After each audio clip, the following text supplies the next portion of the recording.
What do you like about corn? It's cold. A good corn get knobs. It has the juice.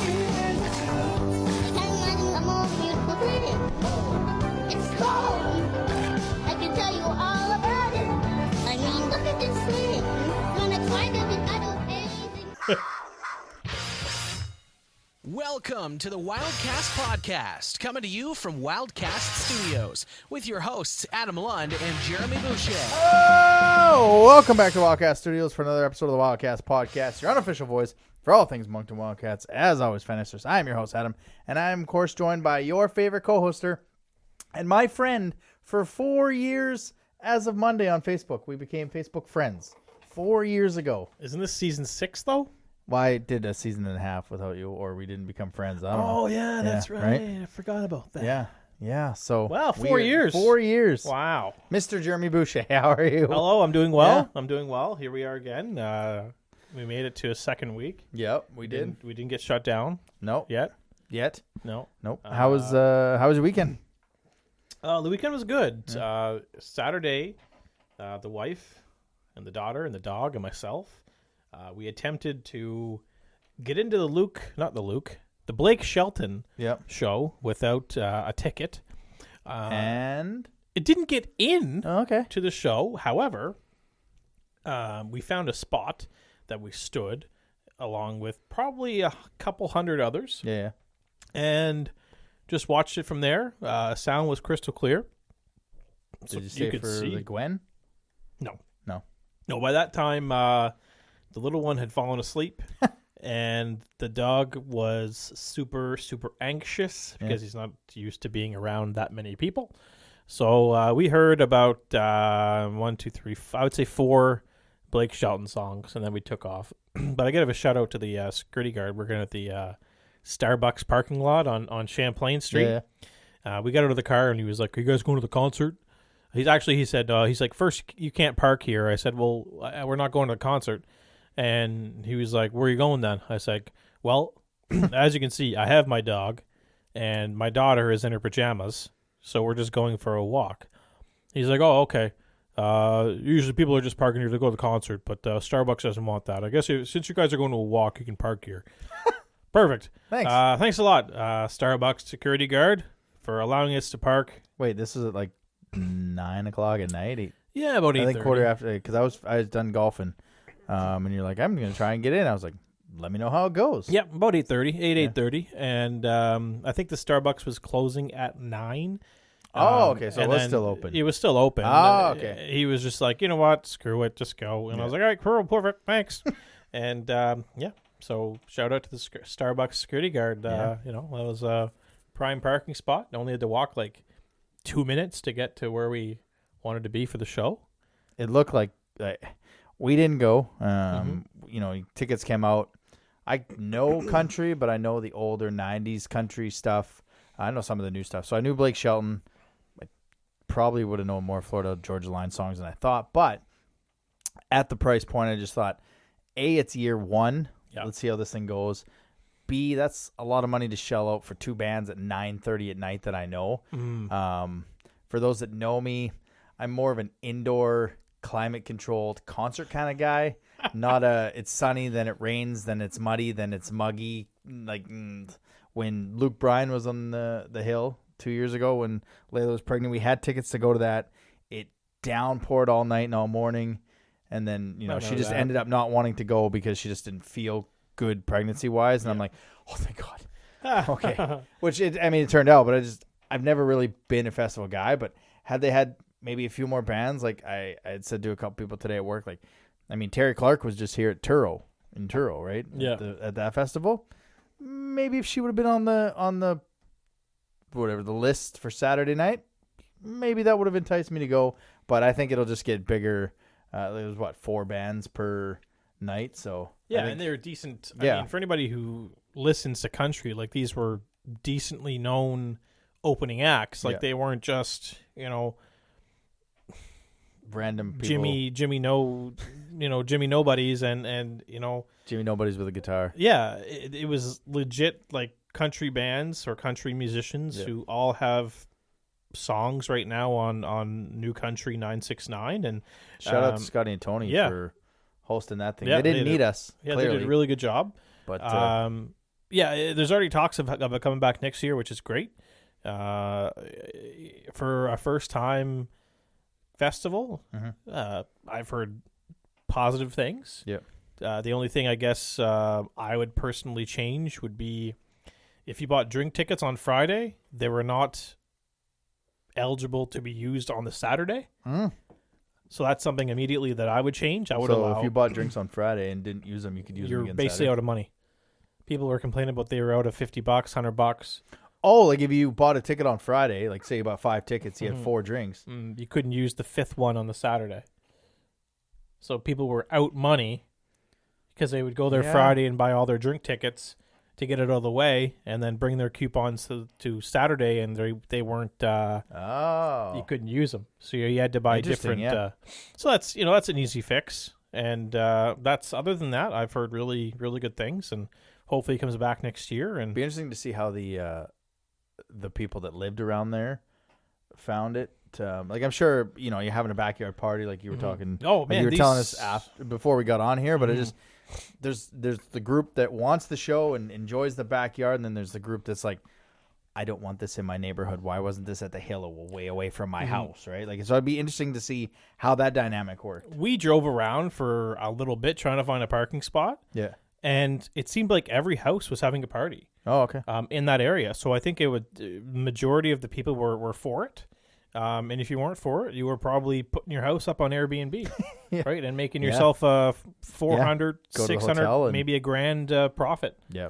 right? So I think it's great. Location-wise, could be a little better because you can probably only get 20 grand in there. Yep. And I would like to see something a little bigger next year for sure. Like you've got the hill, you've got the there used to be concerts at the racetrack in Shediac even way back in the day, and there's other locations they could have this festival at.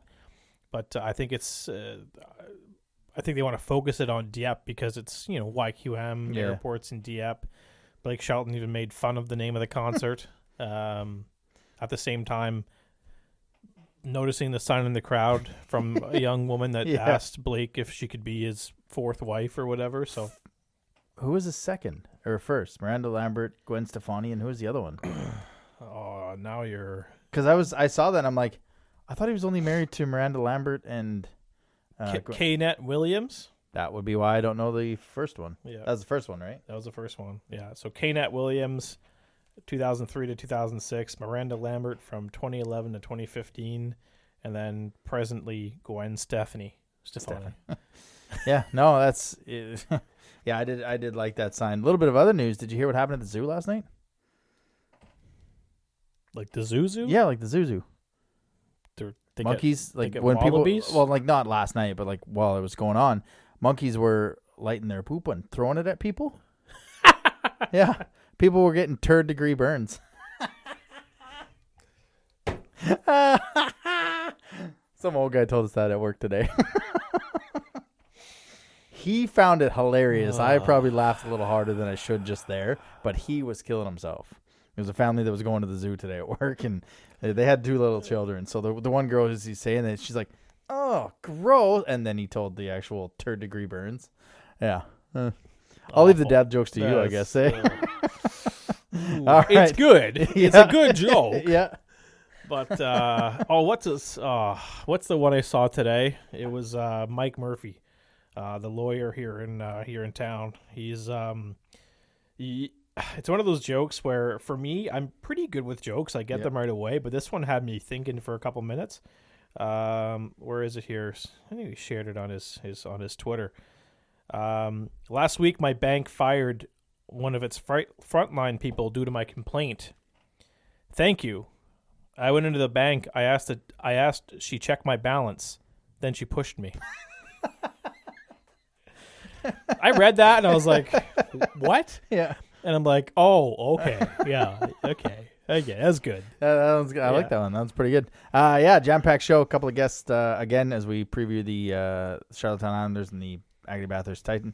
Before that, don't forget to like us on the YouTube now. We're fancy. Like and subscribe. Don't forget to smash that like button. We're on TikTok, on Twitter, Moncton Wildcast, and Instagram, Wildcast Podcast. Before we get to the news, we were talking about this off air, so we got a little bit of a quick question and maybe get into the debate. So in relation to some of the camp cuts, would it have shocked you if Adam Forte-Gendron would have been sent back to midget?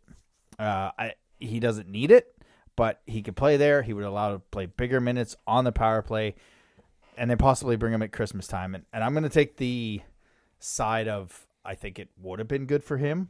Now I don't know how it works if they can trade him to contenders, because at that time he'd be gone. Like, I don't know how the Phoenix are in their league. Like I'm assuming you trade him to a contender like Magog, who's always there, right? So, but we don't really you don't want to force him in.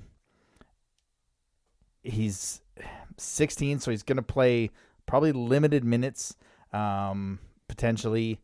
This gives him a chance to go back, play power play, get bigger, get stronger, develop down there, and then depending on the trade period at Christmas time, you bring him back up. He's got a spot. He's playing multiple minutes.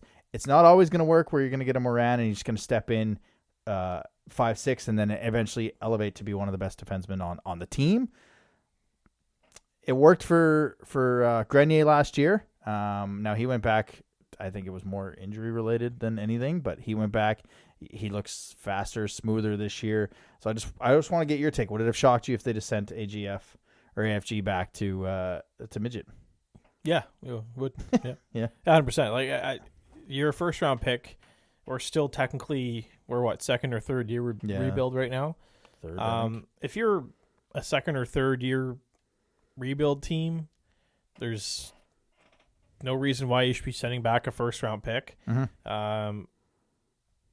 This was actually brought up on the message boards by the always knowledgeable Captain Obvious. Which is why we brought it here. Yeah, pretty much. He thought it would be best for his development to go back to midget, but I'd have to disagree. I think it's good that he's here, because for me, I don't think he's going to be one of those guys that's in and out of the lineup every game. I think he's going to be a steady presence in the lineup. I think he's probably going to be a 5 or a 6 defenseman every night. The guys you're probably going to rotate are, a Marcel, a Ballantyne, a Grenier. Like, those guys are probably going to rotate in and out of the lineup. Rotate. But and that's kind of why I thought you send him back, because then Grenier's not rotating. Then Grenier's taking that 5 spot and developing for next year to move up. And you know what I mean? Yeah, I could see. I mean, I'm with you. I also don't think he should have. I'm just taking the other side. I get where the argument's coming from. Yeah.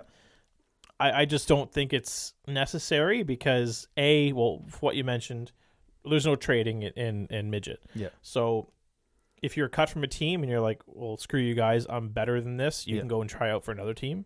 But there's no trades in Quebec midget. Right. So I don't know what the Phoenix team, when I say Phoenix, I mean Esther Blondin and Quebec, not Sherbrooke. Yeah. I don't know what their roster is going to look at this year. I haven't even paid 2 seconds of attention to Quebec hockey yet. That's probably going to be a month away. And that probably factors into a decision. I will say, though, on the topic of Quebec hockey and midget, I know we're talking about Forte-Gendron here. Yeah. So there's going to be a player. He's 15, and he's on, oh my God, is it Charles Lemoine? Anyways, grabs the puck at center ice, goes on his off wing on the right side, so he's a left shot down the right wing, scoots past the defenseman, avoids a hip check, still has control of the puck, goes behind the net, Michigan behind, without even stopping, all in one motion, and scores. Jeez. Yeah. It's on Twitter. It's actually ridiculous. And without stopping behind the net in full speed, Michigan and goal, ridiculous. But yeah, back to Forte-Gendron. He needs to be here. The coaching's better, the training's better, the facilities are better. Yep. And to me, I might sound a little biased when I say this, but I think he's going to be taking those steps, the same steps as Morin last year. So if he's not, I'll be surprised if he's not. I know he's going to start 5-6, but if he's not 3-4 by the end of the season, I'll be surprised. Yeah. No, I'm I have the same thought as you. I just took the other side for the debate. And I don't think, obviously, he's still here with the C-Shep rules, so he's not really going anywhere. So we can rule that out. He's not going anywhere. Let's get into some camp talk. Wildcast training camp report. I always forget that there's no da-da-da at the end. It's just Mike there. So not a great week for the Wildcats. Before they got into some of the games, they cut a few players. Tristan Beaulieu, Matthew Boucher, Cooper Cormier, Sidney Delorier. I almost said that S in there, and I knew that was wrong. That's why I stopped. Ethan Dollamont, Cole Gross, Eli James, Ben Mercer, Rain Doe, Isaiah Parent, James Richards, Quincy Cyprian, and then Friday night, Ryan Hackett, Kiefer Lyons, O'Reilly Sampson, and Manic Saracen. I guess just right there, obviously your reaction, Cyprian is the biggest surprise, or is Dollamont the biggest surprise? Well, on the returning side, obviously Dollamont was a bit of a surprise. Yeah. It was a numbers game. He was at rookie camp. When he was invited to rookie camp, he probably had the idea that, oh, shoot, my job's in jeopardy. Yep. That usually happens when you're a veteran. Yep. We've seen it in the past. So that's really not a good indicator that they're Doesn't necessarily mean it's going to be cut, but it makes it a little bit tougher. that they're not. It's a pretty good indication that the front office, the hockey ops team, wants to see a little more from you, and they didn't get that more, right? And again, and this with Dolmont, it was the same with Kiefer Lyons. It was the same thing. Noticeable in the rookie games, but not so much in when the veteran showed up, and that was the difference, right? And that's if you're going to be a player in this league, you not only have to do well in the rookie games, but even do better when the older players show up, and that just didn't happen. And for those wondering, the fact that he was traded for and then cut the next day had nothing to do with the trade. Like, we needed to trade for him so that if he wasn't going to make the squad, we hold his rights and we can send him to wherever and bring him up. And then obviously Gio looks like he's making the team in Cape Breton. So good for him. it was confirmed. Yeah. They posted their Monday evening. They posted their roster. So Gio made the Eagles. So good for him. I guess in the whole Cyprian thing, I didn't know much about him. I just heard he was, a really fast skater and could make plays at full speed, and he could. Check. Yeah. This is a case where I'd rather him be playing more than being like a 13th or 14th forward. Yeah. Which is why I think he got.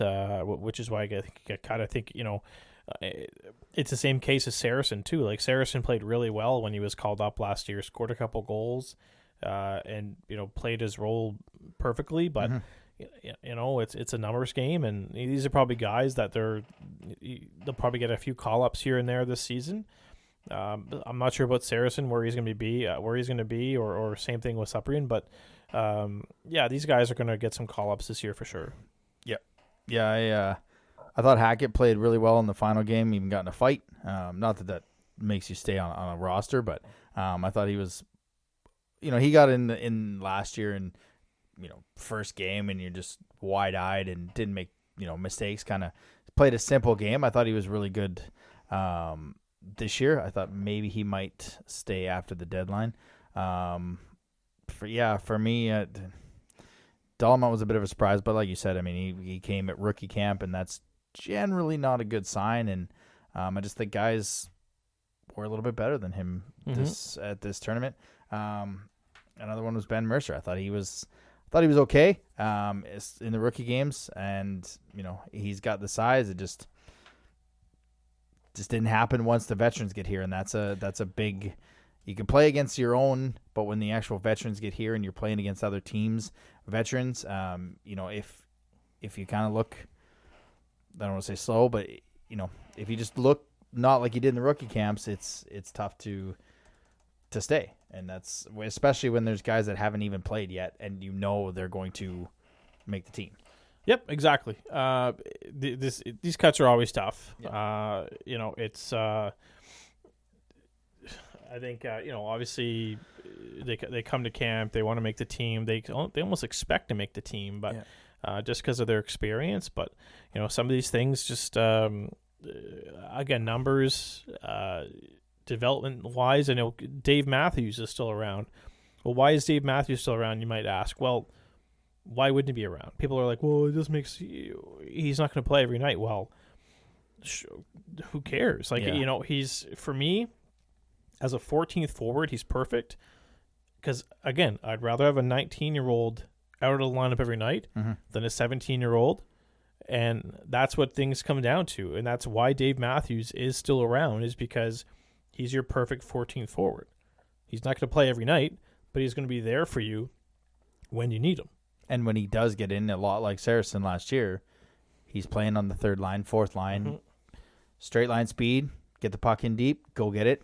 And that's the kind of player that Dan wants on that third and fourth line. And another player that's not at camp and is Nathan Casey. Same kind of thing. He's still here. He's injured. We don't know when he's going to be back, but he's another one. So we're down to our two goaltenders who we kind of guessed right, Filion and Steinman. Filion looked good in his game against Bathurst on Friday. So the Wildcats go 0-1, 0-1-2. They get back-to-back overtime losses. It's preseason, people. You want the win, but it's preseason, people. Steinman looked good going the distance against Charlottetown, but again, same thing as plagued last year. Lots of shots, not a lot of goals, but couldn't hold on to the lead. Jacob Melanson did Jacob Melanson things against this team, scoring late in overtime, and the Wildcats couldn't get it in overtime. But we got two goaltenders. We got 9 defensemen: Valentine, Fortier, Gendron, Grenier, Marcel, Darcy, Hemeller, Olsen. Neither one have played, so you expect them to get some work and decide, because they can be traded at any time. Like the trade deadline is done. For 20 the 20s can be traded at any time. The Senza and Moran, who haven't played. 14 forwards: Auger, Barbashev, Baudouin, who the game against Bathurst, but he's the complete player. He's the all-around player. Back checks hard. He saved on I think it was a 2-on-1 or a 3-on-1 that almost was 2-on-0 after a nice pass. Daniel, LaBelle, Loshing, Mercier, Mueller, Paven, Tybell, Lounsbury, McPhee, who I liked his game on Friday, Smith, and Matthews. Smith had a tough one on Friday against Bathurst. The first penalty, I'm not really sure that was hit to the head, preseason for the officials too. But he took some penalties, and Bathurst made you pay, and that's tough on a young kid, and he's going to learn. He was tall. His second penalty was a check to the head because he's tall. But he's getting it. But it just that was a tough night for him. Yeah, 16. We're not going to judge preseason here. That's why you have preseason games, to have those tough nights, and you learn from it, you grow from it. This is why you have a random 2-week break in the middle of the preseason, so you can tell players, you don't do this. Yeah. This is how you really play hockey. Yeah, when you come back in 2 weeks, this is what you do. Yeah. Why would you, let's have a 2-week training camp and then shut it down for 2 weeks and then just play until you're eliminated. Yeah. So that makes a lot of sense. Yeah. Who doesn't love a random 2-week vacation after a 2-month vacation? Right? Yeah. I wouldn't mind a 2-week vacation after a 2-month vacation. I'm sure the guys in St. John aren't minding the 2-week break after a 2-month slight vacation, but screw you, CJIP. Yeah. So they got probably going to cut one more defenseman, obviously Hemeller, Olsen, and by cut I mean or trade, and maybe one more forward. Would you carry 13 or would you carry? I would carry 14. Yeah. It's just convenience for me. If you get an injury, well, you got to look. Barbashev's going to head off to camp with the Rangers probably in a couple weeks. So when those preseason games start back up in 2.5 weeks, I had to check my watch again just to make sure the math added up. You're going to want another body around just in case. The last thing you want to do is cut players and then call them up in the preseason. We've seen that happen. Yeah, we have. It's just a stupid, how dumb. I'm good with 14. Like I said, Matthews, he's for me, he's a 14th forward. He's in the lineup when we need him. and that's Yeah. for me perfect. He's junior A player. He's not a Q player, but he Maybe can not play an- the role Yeah. of a Q player. Yeah. He's A just spot start. yeah. A couple spot starts. Mhm. Yep, absolutely. You want to get to our guests? Let's do it. Let's do it. It's Cone. View from the other bench. Nickelback thing. All right, we get a view from the other bench, except I don't know why we called it that because it's not really the bench for the preseason. This time it's up in the stands. Everybody's favorite guy from Bathurst. He's got about 8 podcasts. Slapshot podcast, which is, I think, a pizza podcast or a hockey podcast. He's TikTok famous. The fact that he's given us time is unbelievable. Your friend and ours, Johnny Rocket, Jonathan Waugh. How you doing, buddy? I'm doing great. What about you guys? Oh, we've done better if we'd have got 2 points on Friday night, I'll tell you that much. It's only preseason. It is only preseason. Absolutely. These points are big in the standings. Well, exactly. And honestly, I mean, Adam, I know you're a big NFL fan, but Yep. it's funny that people from the NFL are freaking out because some team that will suck this year are like 3-0, Yeah. and some analysts are like, "It's only preseason." No, it's not only preseason. Everything counts. Yeah. Like, oh yeah. You can learn so much from your third guard, and which, you usually Oh, laugh at, man. and then Tampa gets into a situation where we're using our third guard and our second center. So it's been a good August for me. My teams are winless in August, so it's been a good August for me. But how's your summer been, man? It's been calm.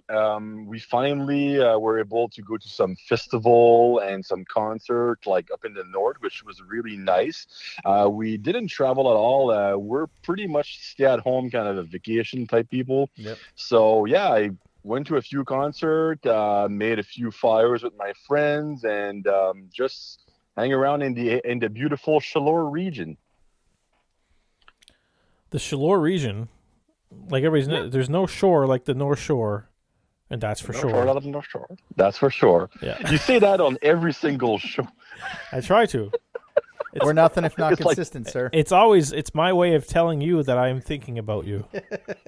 Oh well, I'm one of the best part of the North Shore from what you're saying. Well, you have to be on Big Brother Canada to be. Oh my goodness, yeah, no, that's never gonna happen. Probably Masked Singer. I have better chance at Masked Singer. Mass Singer Canada. Ooh, that would Yeah, be yeah. that'd be good. All right, well, let's pick your brain on this this hockey team from the North Shore, there, Oh sir. boy. All right. I mean, I'll just get the elephant out of the room. How long are you guys staying in Bathurst? Like, Forever forever? and ever. I mean, we've had many Um, conversations off. Well, air, honestly, I obviously. mean, I don't know if you have many French listeners of your show, but basically this summer we had a full season of Lancer Compte. It was crazy, like everything that happened, like to hire new coaches, new GM that got hired in the AHL, the big rumor of a new owner that is not an owner that became an owner that's not going to be an owner, finding a coach like slash GM 2 days before training camp starts. Seemed to work out. The city that shit on the Titan, and then 2 weeks after they have a meeting with the Titan to excuse themselves. I mean, it's been a hell of a roller coaster. But as far as the team, even if they're being sold or not, I can guarantee that they will be here for at least 4 to 5 years. If they are being sold, that's one, because I doubt that's going to happen. There's a September 30th deadline, and from what I'm hearing, it's pushing towards a dead deal. So would it be a good thing? Would it be a bad thing? Obviously, that the present owners need some money. That's pretty obvious, and that guy is a multi-millionaire, so he has money. But if a guy with a lot of money comes here just to take our team, he can go screw himself in the back of a road in Montreal. But I can't say anything right now, but there's a bunch of fans that are trying to figure out a plan B if the transaction is being like boarded, which might happen, which might not happen. So if the transaction is dead, I think a couple of owners might be impressed with what the fans are working on right now. Right. I can't say too much about that because I don't want to put anybody under the bus. But I put it that way: if you guys know how the Green Bay Packers are being run, people are trying to put that in Badgers. That's Yeah. all I'm going to say. Which is community, and you kind of same as Saskatchewan. Exactly. Roughriders, it's community, and everybody can buy shares, and it's like 0.01 of a share, or whatever. Exactly. And yeah, no, that's kind of what you need, because, like I've said to you a few times, I mean, if this was going the way of leaving, I mean, if I was up there, I'm not giving that team a dime, knowing they're going to be leaving in 3 years, right? I'm not going to invest my time and everything, but if it's my team and I can be invested in it, then I Because I mean, just for example, I know for a fact that there's a September 30th deadline, and as of right now, I haven't bought my season tickets yet. Because if the team is being sold, I won't buy my season ticket. I will go to some games. yeah. But knowing that guy will just take the team and leave as soon as he figure out what he can do in Montreal or wherever he wants to go. So I'm going to go at the opening night. I'm going to go to a few games. But if the transaction is being like aborted, I'm buying my season ticket and I'm reaching out to the bunch of fans that are trying to figure out the plan B thing for sure. Yep. It'd be nice one day to have a partial owner of the Tita on the show. Oh, Such that as would be yourself. I would still be here. so humble. We would expect you to let us know of all the moves that are coming. Speaking of moves, we just finished up a trading period. What are your overall impressions on Gordy Dwyer's moves that he made recently up in Bathurst? Well, I mean, there were not like huge moves, but I think there were moves that were necessary. The first one was getting a decent backup goalie for Bednar. Everybody freaked out because when they acquired Sergei Litvinov, everybody was like, how the hell we can run with like €2 in net, but he's not considered Euro. He's considered like a guy from Ontario or something like that, but he's from Russia, whatever. Nice. So that's one that was really happy because the second I saw that he was cut from Chicoutimi, I was like, we need that guy. And the next day they got that guy for a 10th round pick, which was, I mean, you can count on one hand how many 10th round picks had a really big impact in the Q history. And then we traded away Cameron Anderson. That was a real necessity because nothing against the guy, but I never thought that he should have made the team last year, and especially not this year. So we got, I don't remember exactly what we got for him, but I think it was a 5th and a 10th, a 5th where he was drafted, which that's awesome, plus a 10th round pick that we basically got back from the trade that for Litvinov. So that's kind of even. But the big one that I still can't understand what happened there, Owen Arnold, a 5th round pick, if I'm not mistaken. Maybe I am, but maybe not. Third. We got a 3rd and a 6th for him. Yeah. He was a 6th round pick. I mean, I honestly think there's something behind that trade because that doesn't make any sort of sense in my mind. But we're on the good end of that trade, so I won't be pissed off. Yeah. But I can't see that Sylvain Couturier. I mean, he left from Bathurst with. Anyway, I won't go into detail, but I'm really not sad that he's gone. But I can't believe that the Cape Breton hair basically like frig his guy mine or something, because there's no reason in the world that we get a 3rd and a 6th for Owen Arnold. Yeah, he's only 17. He's a big, tall guy. I know Sylvain Couturier is absolutely a big fan of big, tall guys. So maybe he was in love with that guy when he drafted him like 2 years ago. Maybe he saw something in the camp that this year he was like, oh my goodness, I need that guy. Gordy Dwyer got the call and he said, oh, well, if you want him, we really like him also. So you'll have to overpay. And we got a 3rd and a 6th. So for his first test, Gordy Dwyer has an A+ in my book. Now we'll have to get you on at the trade deadline and see how that A+, what it turned out to be. But exactly. we gotta so get there right now, my first. expectation for the Christmas deadline is super high. Yeah, we got to get there first. This team, I mean, Jacob Melanson is he's a Wildcat killer right now, but I assume Bednar's coming back. I don't think he'll stay with Detroit in the AHL program. I think they've got a few goaltenders, so I would assume he's coming back. But what does this team look like moving before the trade deadline? Is this one of those where they're just going to put a boatload of points in the bank and then sell off at Christmas and hope for the best, or like what is the first half for this team? I think if we take like only the Maritimes, we're gonna be like really competitive up until Christmas. Yep. Hopefully we can rack up some points against like lower end team in Quebec also. Obviously, we already know that Melanson, Kidney for sure are gone at Christmas. Maybe Allison if he has a good first half. Maybe Bednar if the team has a spot for a 20-year-old /Euro starting goaltender, and if he's good, obviously that he has to be good too. And I'm pretty sure that some of the guys might be dealt. I mean, Cole Larkin is a really good shutdown defenseman. Yeah, he won't put many points on the board, but he kind of reminds me like a Stewart that works with you guys that got traded to Charlottetown. He was not 20, but kind of remind me of that kind of trade that could happen. So we will be good in the first half. Hopefully we'll rack up some points and get maybe mid-standing, like overall in the queue. And after Christmas, a French thing, I love squeeze tes fesses and hope for the best. So hopefully that a few guys that I have in mind will step up in the first half, and some rookies will actually show that they can definitely be good assets in this league. And maybe after Christmas, I think you guys said that last year, if after Christmas we're like 500, I'm fine with that. Right. Because I know without Melanson, without Kidney, God knows without Bednar, we're not a A+ team like by far. But Kidney can be amazing. Melanson, if he's not suspended, can be amazing. Bednar has this really hot streak. We all also know he can be cold, so that's why I was happy we get a decent backup. So I would say first half we're gonna be pretty good. Second half, squeeze TFS and hope for the best.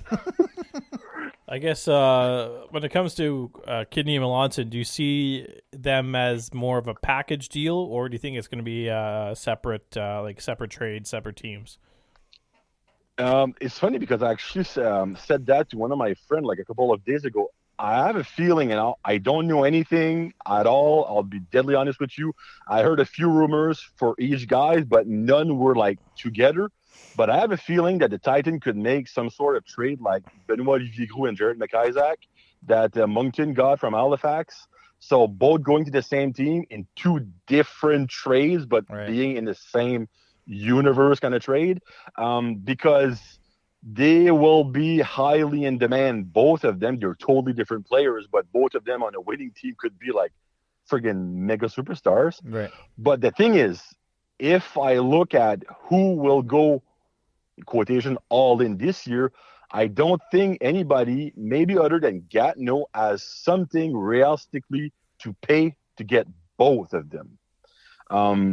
I don't know why. I have a feeling that Melanson will end up in Halifax, but after the Robert Orr trade, I don't even know if Halifax is going to go this year, so that might not even be a thing, because Melanson next year, I doubt will be back in the queue. He will be probably in the AHL, since Seattle don't have a really big depth in terms of players in the AHL. So yeah, if I'd have to give like a percentage, like I'm honestly think that 80% is going to be like separate deals, but there's a chance that one team can pull Hail Mary and get both of them, which would be like a blockbuster trade for sure. We're a little tight on time this week, but I'm going to ask you the same question I'm going to ask everybody else we interview in this division. Realistically, completely unbiased opinion, where do you see Bathurst finishing in the division this year? Third. I like it. Yep. Yeah, that's I can see that for sure. Yep. Yeah, so I can tell you my prediction. I have Halifax, Moncton, Bathurst, Cape Breton, St. John, and Charlottetown. Mm-hmm. That is my standing. That sounds about right. Yeah, because I think last week when we had Tozer on and he gave his, I was like, depending on goaltending, and if you guys can't find a market for Bednar, that just helps you in the second half to have a stable veteran goaltender playing in front of rookies and allowing them to make mistakes. Just, Philip Collette played for the Flyers here. Just your thoughts on him in the camp. I thought he looked pretty good on Friday, but not only him, but some of the rookies that have caught your eye that should make an impact for the Titan, whether in the first half or the second half, is my final question for you, sir. Yeah, well, it kind of sucked that the Titans haven't announced their official roster yet. I thought it was going to happen today, but it's still pending, I guess, for the waiver period. So starting with Philippe Collette, I was anticipating him because I really liked him last year. He had a good camp. Was not the best in terms of rookies. Maybe he will be considered a rookie, actually. He played last year, but not enough to be not considered a rookie. So he had a good camp. I think he will need to work on his skating a little bit. He seems to be always like not dragging, but like he's always behind in the play. But the guy has the real nice skills in terms of shots, of passing, hockey IQ, and everything. I think he will just need to work on his skates. For the rookies, my main, that is still with the team, obviously, surprise would be like Blake Pilgrim-Edwards that we got from Cape Breton in a super small deal. That guy just came out of nowhere, and I'm kind of shocked. He will more than likely make the team. I'm really anxious to see what he's going to do. A guy that we signed from Ontario, Dominic Godin, he's 18, but it's going to be his first year. Show some really nice flashes. I'm really pumped to see him. I think he's going to make it top 6 probably because he's a really offensive kind of guy. And another guy that we signed from Ontario is Mason Chitaroni, guy that was drafted by the London Knights 2 years ago, I think. He's not going to put many points on the board, but he's going to put many penalties on the board and many hits on the board, and that's the kind of player that I like. And that's pretty much it. There's a few other guys like Alexandre Lallier will be a nice rookie. Thomas Pete, another guy that we got in a trade earlier this summer with Shawinigan.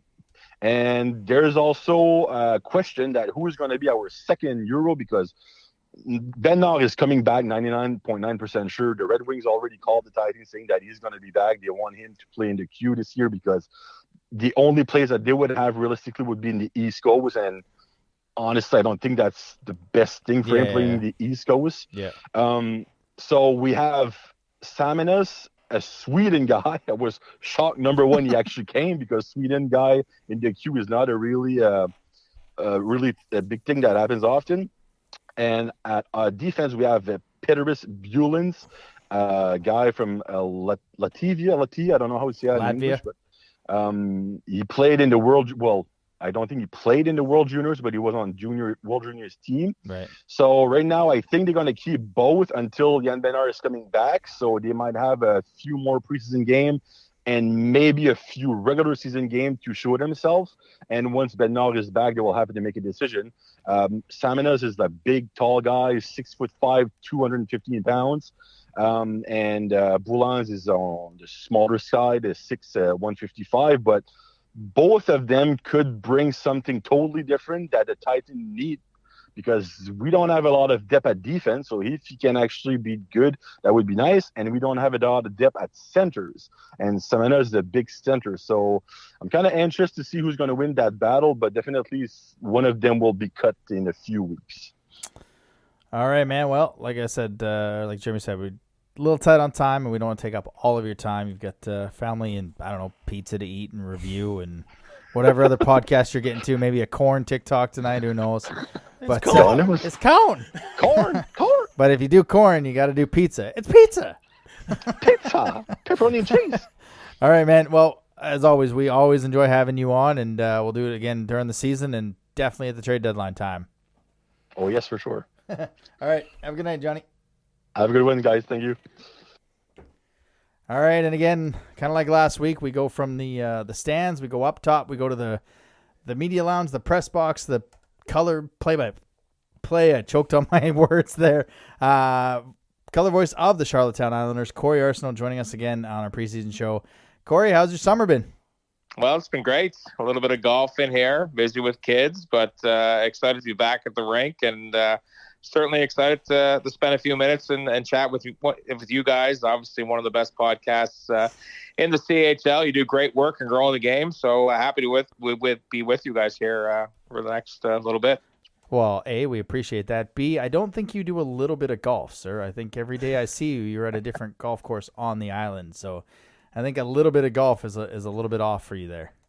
Yeah, I try to get some of my buddies fired up. They're always wondering with 3 kids under 8 how I'm able to do it. But I have a loving wife, and I have a work job that involves a little bit of golf once in a while as well. So it's a passion, just like hockey, and I certainly maximize golf in the summer and maximize hockey and broadcasting and scouting in the wintertime. So, things are good. Living the dream. Living the dream. That's right. But here we go, back in the rinks. I guess Charlottetown got kind of a later start to their training camp kickoff. How have things been going? Yeah, I think with the late finish in the season, I think Jim thought that it was going to be a good idea, to give not only the players, but the staff an extra week maybe to recharge. He wanted to have a bigger training camp. Obviously, the last few years, there hasn't been as many spots open on the team. That is certainly going to change this year. So the veterans really haven't even been on the ice. Today was the first day that the veterans were on the ice. And it's always a bit of a unique challenge here in Charlottetown as well, with Old Home Week taking place when training camps open up. It's certainly a strain on the training staff when, your home base and your washing machines are at the Eastlink Center. But for the first week, they're in Cornwall at the APM Center, and now they're out in Pownell. Meanwhile, the home base is still at Charlottetown. There's horse races. There's dirt on the ice surface, on the concrete. So the ice season even had been started at the Eastlink Center, and that's year after year. And a lot of people don't know that, but that's the process that this team and the training staff certainly has to go through. So to give them the extra week, I think was the right idea. And training camp's been good, competitive. Everybody's got a clean sheet. There's lots of, talent out there. Preseason, I know it has only been preseason, but, undefeated is always a nice thing as well. Of course, the first week of preseason, it's really going to ramp up. And then, as we all know, the first 5 games, 10 games of the regular season, then you get the NHL players back from NHL camps. But, I think they like what they see here right now in Charlottetown, but they realize they're going to be in a position where they haven't been in the last couple of years. And that comes with growth in major junior hockey. But the one thing Jim Holton demands is competition. And he's certainly let all the walk-ons, the drafted players know that there's only one way to play, and that's in on pucks, and hard work is non-negotiable. And we're starting to see some of that rub off here in the preseason. Yeah, it's it doesn't matter whether it's a bunch of 16-year-olds that haven't played together in your rookie camp, or it's the middle of February and you guys have been grinding. It's the same hockey. It's Jim Holton's hockey, and it's the way they play. So being a former goaltender that isn't at any elite level, I always like to talk from the net out. LaPenna should be back as a 20-year-old. Is it LaPenna and Satney, or is it maybe one of the younger guys that steps in and plays a limited backup role? Because I feel like LaPenna is going to get a lot of the work. Yeah, and you know what? That's the million-dollar question here right now. I know leading into the trade deadline, there was some interest around the league in Frankie LaPenna, and rightfully so. But I think there's a bit of a glut of 20-year-old goaltenders right now, so the market probably isn't where I know probably St. John and Charlottetown want it to be, and they're not going to give away either of those players after they paid a fairly significant price for both. But, for the Islanders right now, I think it's, Frankie, if they can move him to a contending team, I think they would do that. And, Shatney, for me, is quite capable of being a number one goaltender in this league. And as a 19-year-old, it's a bit of a tough asset to have backing up a 20-year-old star who I think LaPenna, has proven that he's the top 3 to 5 goaltender in the league when he's on his game. And Satney's numbers were outstanding in his rookie season. Jack Flanagan has come in and has been terrific in camp. He's a New Brunswick native, played at the Mount Academy. He was a 6th round pick. He's 6'4", 17 years old. He looks like he's ready to start that major junior process. So I mean, they got a couple of decisions on their hands. We all know that 20-year-old goaltenders or 20-year-old players can be dealt at any time, so that could happen. I think maybe potentially at any time if somebody wants to step up and pay the price. But if it doesn't, then that the other side of the coin is it's a bit of a 20-year-old logjam when you got Biaka Batuka, William Trudeau, Kieran Gallant, and we're not even talking about Dawson Stairs or Patrick LeBlanc, who I think could be quite capable players as 20-year-olds in the Quebec Major Junior Hockey League. So, I mean, that's the million-dollar question. The team strength for me is going to be goaltending and defense right now. And over this is the 20th year of major junior hockey in Charlottetown, and I've been with the team since year one of the Rocket, and they've always had great goaltending, and I do not see that changing this year with Frankie LePena and Oliver Shatney as your 1-2 combo. Maybe the best combo in my mind in the queue this season. Yeah, 100%. Well, it's pretty safe to say there's been some pretty significant turnover compared to last season, I guess last season's team. What's it going to take for this team to be successful this year? Obviously, Jim Holton behind the bench is step one. But I want to use the term piss and vinegar. Is it going to take a lot of piss and vinegar for Charlottetown to be competitive this year? Well, I mean, I think the guys they're going to have, they're going to be competitive, but it's one thing to be competitive and another thing to be skilled, right? And right now, that's maybe a little bit of the concern is, we've had so much skill. We lost so much skill with Brett Budgel, Xavier Simoneau, Noah Lown, and Lucas Cormier. There's those guys come along. We've never had a defenseman like Cormier in 20 years, and we may not have another one in another 20 years, although Marcus Kiersey's a guy that I think everybody's really high on. A little unfair to compare him to Cormier, but he's a similar skater. I don't think he has the offense capability that Cormier has. Not many players do win back-to-back Defenseman of the Year in the Quebec Major Junior Hockey League, but you're losing a 50-goal scorer in Patrick Gay as well. Like these guys you just can't replace. And Jim has done such a tremendous job. I think in the last 6 years, nobody's had a better winning percentage in the queue than Jim Holton. And that doesn't happen very often. Like you're talking about a 2 or 3 year window, but he's kept this team competitive from the get-go. Now, last year, they really spent a lot of assets to go all in. It was disappointing to come up short in the finals, but, I think everybody around the team, including ownership, realizes that you got to spend a little to get to that, get to that destination. And everybody really enjoyed that ride last year. And I think everybody's hungry to get back to it, but it's going to take a little bit of time now. You're going to have to be patient.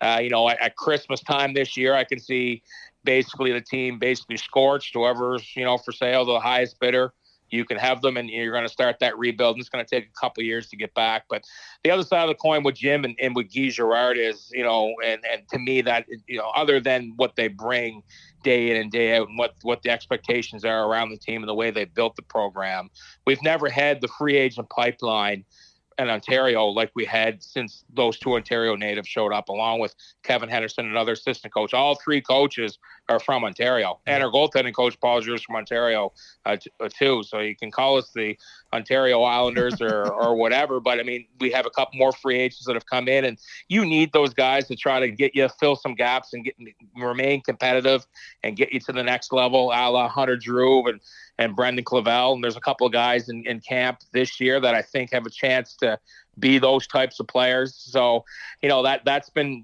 critical in the years past, and I think it will be again. Lucas Romero, he's a free agent, 17-year-old late bloomer that's going to stick with the team. We got Robbie Rutledge, who had 40-plus goals last year in the Northern Ontario Junior League. He's the guy at 17. He's going to be 18 this year that, he was up for Rookie of the Year in Tier 2.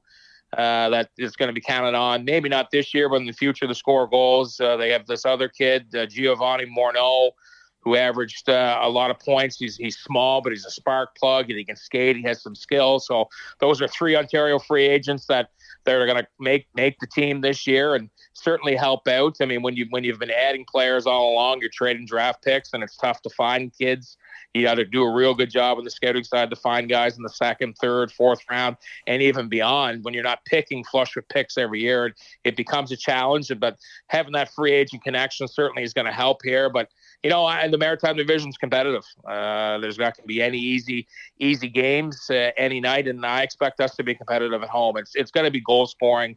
That's going to be a challenge. But when you have goaltending like Frankie LePen and Oliver Shatney, they're going to win us some hockey games in the back end still with Biaka Batuka and Trudeau, Jacob Squires. Tessier's had a nice camp from Halifax. They made that trade. And then Kiersey on the back end with Anton Topolinetsky kind of rounds out a nice top six there on the back end. But the real competition is up front and scoring. So this team's had the same type of leadership group for the past couple of years with Simoneau and Cormier and Budgel, and where does it go now? I mean, obviously the 20-year-olds are always leaders, but who do you see as kind of the leader in the locker room as well? Like, how good can Brabec be with the offense? Because that's the thing with Charlottetown. They're going to stop a lot of pucks. Their goalies are going to steal some games, but where are they going to put the puck in the net? So kind of a two-for question there for you. Yeah, and that's kind of the $1 million question.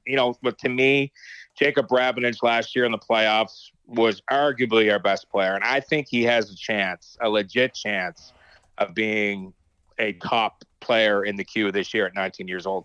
You watch him on the ice away from the puck, he's unbelievable. His practice habits, his dad's still playing pro hockey in Czech. His grandfather was a Czech Olympian in basketball. His sister is a high-end basketball player. This guy's practice habits, he lines up like 12 pucks on top of each other, and he takes one hand in the stick and he practices knocking them off one at a time all the way down to the end. Pucks along the half wall, little things like getting a rim and just having one hand in the stick, picking pucks up into his skates. Like, he's ultra skilled, and defensively, if you watch him, he's outstanding. I mean, he's going to be a guy that I think a lot of teams are going to be zeroing in on at the Christmas trade deadline. And he's going to have to lead the offense, but he's not going to be getting passes from Lucas Cormier, Brett Budgel, Xavier Simoneau, Patrick Gay on the power play. Yeah. He's going to be getting from William Trudeau, who I think has a chance to be a top overage defenseman in the league. But then up front, that's where it kind of falls off. Michael Horth is a guy that kind of flew under the radar. He's going to St. Louis's rookie camp. He's a late round pick. He's big. He can skate. Is he an 80-point guy? I don't know, but he's going to get an opportunity to play with, on the top line. Kieran Gallant is, to me, Kieran Gallant's a heart and soul type player. He's going to take on a leadership role. We know how well he competes each and every shift, but he's a checking line center. Like, he's not a top six offensive guy, but he's valuable because he's going to go up against every team's top players. He's going to kill every penalty. He's going to block shots. He's going to lay it on the line. But you're right, Ben Boyd's another guy that under the radar. He's going to get an opportunity to play top 6 minutes. And then we talk about the free agents, Morneau, a small centerman who put up 60 points in junior A in Rockland last year as a 19-year-old. But after that, it does get a little dicey. We got there's a lot of guys that are going to get an opportunity to audition, but it's certainly going to be dried up. But I mean, Jim Holton's teams haven't always been flush with offense, right? Like, yeah. last year they had the guys, but in years past, you think about a couple years back where we went to the semifinals. You had Pascal Lacan, Keith Getson, Cam Askew that year, right? Like Nikita Alexandrov. Like, they weren't a team built with stars. They had some talent, but they weren't a team loaded with points, and they were able to get it done with coaching, with structure, and with work ethic. And I think you'll see that again. I'm not predicting the semifinal, but I think it's going to be a competitive first half. Second half will be interesting at the Christmas trade deadline because the rebuild or retool, I guess Jim likes to call it, is going to have to begin. But Jacob Rabinage, to me, is, and I'm not trying to be biased, but he's probably the best Euro in the league, and he has a chance to be one of the best players this year. All right, now I don't want you to be biased here. I know you talked about Rabinage being biased there, but this is the last one from us there, Corey. Before you let you go, I'm asking this to everybody that comes on the show. Where do you see the Islanders finishing within the Maritimes division this year? That's a tough one. I think I think Halifax is probably, well, I thought Halifax was going to be the class, and then they're trading Bobby Orr, who's a top 6 player that, has an opportunity to fill the net. So I'm kind of wondering what's going on over there. I think Bathurst with Gordy Dwyer, anytime you have Riley Kidney and Jacob Melanson, I think those two teams are better teams than us right now. St. John, I'm not quite sure what they have, but I think we're as competitive with them. Cape Breton should be better, but they've struggled. But I think once their team gets together and gets going, I see 2 teams ahead in Halifax and potentially Bathurst. And then Moncton, I like Moncton's pieces. I question, is their goaltending good enough? I thought Frankie Lepedem, that might be a spot for Frankie to be, lead that team to the next level. Filion is the guy that I think everybody has high hopes for and was drafted really high and obviously was a big piece in the trade. But, I mean, it's a prove-it year for him, right? And if you don't have goaltending in this league, you're going to have a hard time winning. And Ruchia is another guy in Cape Breton, great kid. Talented player, but it's a prove year at 18 years old. St. John's got 20-year-old Urtsubees, but and they got some pieces left over. So I don't know. I see Halifax Bathurst in my gut, and I see the other teams kind of battling it out. And you would think that Cape Breton and Moncton would have the edge, but I see Charlottetown probably 4th place in the division, 5th place. But if a real good year, maybe they finish 3rd, but I don't know. But I hope they're a playoff team at the end of the day. I think that's all you can ask for. Yep, that's and it's tough to put your crystal ball on and see what the team looks like after the trade period. So you're basically just trying to get as many points as you can with the team you have now, and hopefully those points in the bank, kind of the free fall, or I guess they call it, isn't too far. But you know what, Corey, we always appreciate you jumping on in our preseason previews as well as in and around the deadline. So hopefully we can have you on in and around the Christmas trade period if you're up for it. Yeah, no, and listen, boys, this year, the radio broadcast, we're doing all 68 games. So that means lots of games against Moncton. And I'm certainly going to be asking you guys to return the favor for a couple intermissions, because there's only so much you can talk about to a kid or to a coach game in and game out. So keep your phones on. Absolutely. We will definitely do that. You pencil us in, we'll pencil you in, and we'll have a few chats this season. All right, boys. Cheers. See us at the rink. Thanks for Corey. this. Have a good one. I got to say, we continually have guests week after week, but this may be a top show to try and top these 2 guests with Johnny Rocket and Corey Arsenault. Well, it's tough. Yeah. If there's ever an episode where we have Mr. Irving and Gilles Courteau on, that might have some competition. Ding, ding, ding, but that's probably it. Of course, Santa Claus, right? Yeah, anytime we can get Santa Claus to come on the show, it's always a big deal. Yeah. No, I like where both of them are at. I think, like Corey said, goaltending is in this league, but in this division is a big thing. And he's not wrong on Filion. He's not wrong on Ruchia. It's prove-it years, and I don't really see LaPena here because it's Filion's show and we got Steinman. But, I asked him $2 million questions, and where are they going to find the offense? Yeah. Right? It's going to be tough, but they found the offense in those 2 games against Moncton. So, yeah. They're doing something right. Yep, absolutely. So that'll do it for us. Again, a major thanks to Corey Arsenault from Islanders Radio Network and Johnny Rocket for giving us a preview of the Islanders and the Titan. We're taking next week off because, well, the rest of the queue is. So it's Labor Day weekend, so please, everybody have a safe, long weekend. We will see you back on September 14th as we're going to preview the Mooseheads and the Eagles. And then the 21st is the Wildcats. And then just like that, it's finally regular season. All right, guys. You guys have a safe and happy long weekend. Thanks for listening to another episode of the Wildcast Podcast. Follow us on social media at Moncton Wildcast.